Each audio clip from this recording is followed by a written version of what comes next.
السلام علیکم ورحمۃ اللہ وبرکاتہ۔ ناظرین محترم، میں محمد اصدق قاسمی ایک بار پھر آپ تمام حضرات کا اپنے چینل پر خیر مقدم کرتا ہوں اور امید کرتا ہوں کہ آپ حضرات خیر و عافیت سے ہوں گے۔ آج بھی ایک اہم ویڈیو کے ساتھ آپ کی خدمت میں حاضری ہوئی ہے۔ دعا کریں اللہ تبارک و تعالی مجھے صحیح بات کہنے کی توفیق عطا فرمائے۔ دوستو، ذی الحجہ کا مہینہ شروع ہونے والا ہے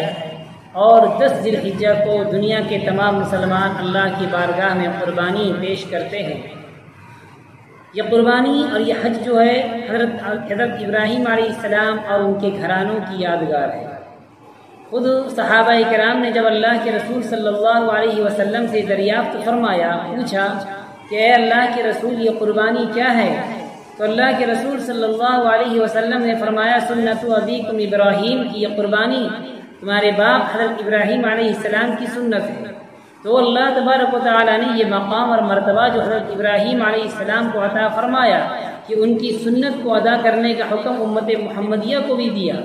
اور 10 ذی الحجہ کو قربانی کرنے کا حکم دیا۔ یہ مقام اور مرتبہ جو حضرت ابراہیم علیہ السلام کو اللہ نے عطا فرمایا تو یوں ہی عطا نہیں فرمایا، بلکہ اللہ تبارک و تعالیٰ نے حضرت ابراہیم علیہ السلام سے یکے بعد دیگرے کئی امتحان لیے، کئی آزمائشوں سے انہیں گزرنا پڑا، اور ہر آزمائشوں میں، ہر امتحان میں وہ کامیاب ہوتے چلے گئے، وہ سرخرو ہوتے چلے گئے۔ خود قرآن کریم میں اللہ نے فرمایا وَإِذِ ابْتَلَىٰ إِبْرَاهِيمَ رَبُّهُ بِكَلِمَاتٍ فَأَتَمَّهُنَّ،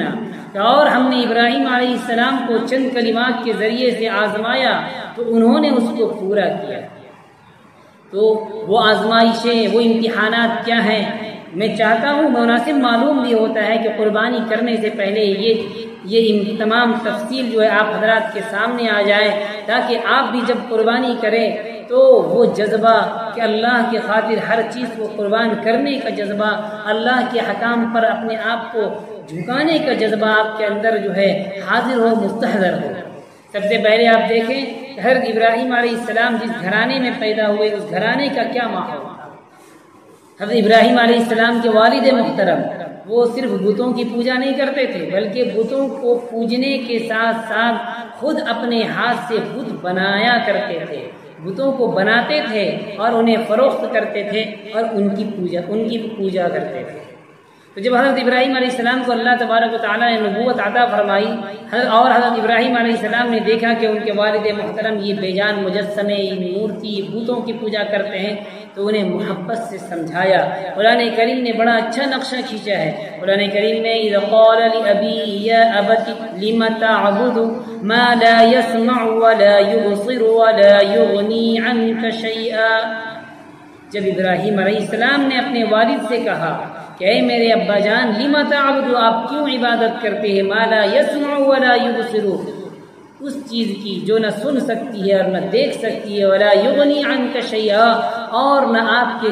کچھ کام آ سکتی ہے، آپ ایسی چیزوں کی عبادت کیوں کرتے ہیں۔ یا ابت لم تعبد ما لا يسمع ولا يبصر ولا يغني عنك شيئا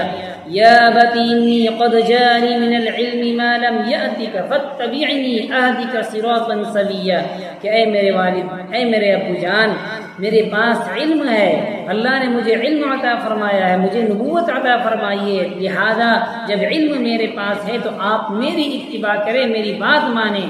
اہدک صراطا سویا، میں آپ کو درست راستہ بتاؤں گا، میں آپ کو صراط مستقیم پر چلاؤں گا، میں آپ کو سیدھا راستہ بتلاؤں گا۔ یا ابت انی اخاف ان یمسک عذاب من الرحمن فتکون للشیطان ولیا، کہ اے میرے ابا جان مجھے خوف ہے، مجھے ڈر ہے کہ کہیں آپ رحمان کے عذاب میں گرفتار نہ ہو جائے، رحمان کے عذاب آپ کو پکڑ نہ لے، اس لیے مجھے اندیشہ ہے، لہذا آپ میری بات مانیں۔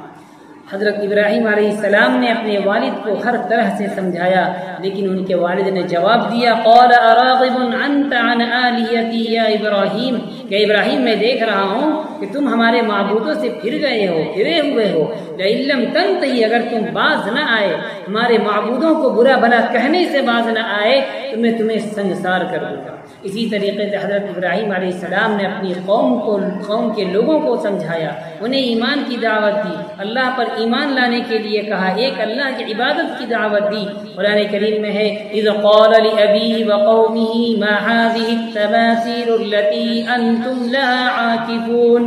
کہ جب اس نے یعنی ابراہیم علیہ السلام نے اپنے باپ اور اپنی قوم سے کہا کہ یہ مجسمے، یہ بت جن کی تم پوجا کرتے ہو، یہ مورتی، یہ مجسمے کیا ہیں جن کو تم لیے پھرتے ہو؟ اذ قال لأبيه وقومه ما هذه التماثيل التي انتم لا عاكفون قالوا وجدنا آباءنا لها عابدين، تو قوم کہنے لگی کہ ہم نے اپنے باپ دادا کو انہی کی پوجا کرتے ہوئے پایا۔ یہ دلیل دی کہ ہمیں اپنے باپ کو دیکھا، اپنے دادا کو دیکھا کہ وہ بتوں کی پوجا کرتے تھے، لہذا ہم بھی ان کی عبادت کرتے ہیں، انہی کو پوجتے ہیں، یہ ہمارے خدا ہے۔ حضرت ابراہیم علیہ السلام نے فرمایا قال لقد کنتم انتم وآباؤکم فی ضلال مبین، کہ تم اور تمہارے باپ دادا سب کے سب کھلی ہوئی گمراہی میں۔ حضرت ابراہیم علیہ السلام نے قوم کے لوگوں کو اور اپنے والد کو ہر طرح سے سمجھایا، ہر طرح دلائل دے کر سمجھایا، لیکن قوم ماننے سے انکار کر دیا، کسی نے ایمان نہیں لایا۔ اخیر میں حضرت ابراہیم علیہ السلام نے فرمایا وَتَاللَّهِ لَأَكِيدَنَّ أَصْنَامَكُمْ بَعْدَ أَن تُوَلُّوا مُدْبِرِينَ، کہ اللہ کی قسم میں تمہارے بتوں کے علاج کروں گا، جن کی تم پوجا کرتے ہو، یہ بت ہیں جو بے جان بت ہیں، تم مانتے نہیں ہو، میں ان کا علاج کروں گا کب؟ جب تم جا چکے ہوگے پیٹ پھیر کر، یعنی ایسا طریقہ اختیار کروں گا، ایسی تدبیر اختیار کروں گا کہ تم خود یہ سمجھ جاؤ گے، اچھے طریقے سے سمجھ جاؤ گے کہ یہ بے جان بت ہیں، یہ خدا نہیں ہے، یہ عبادت کے لائق نہیں ہے، یہ بے جان، یہ مورتی، یہ بت ہیں، یہ مٹی کے بنے ہوئے ہیں، یہ پتھر کے بنے ہوئے ہیں، ان میں کوئی صلاحیت نہیں، یہ خود محتاج ہے، اگر ایک مکھی بھی ان کے اوپر بیٹھ جائے تو ان سے اڑا نہیں سکتے، اتنی طاقت اس کے اندر نہیں ہے، وہ خود اس مکھی کے بھگانے کے محتاج ہیں۔ تو ایسی تدبیر اختیار کروں گا کہ تم خود اس بات کے قائل ہو جاؤ گے، یہ بات تمہیں سمجھ میں آ جائے گی۔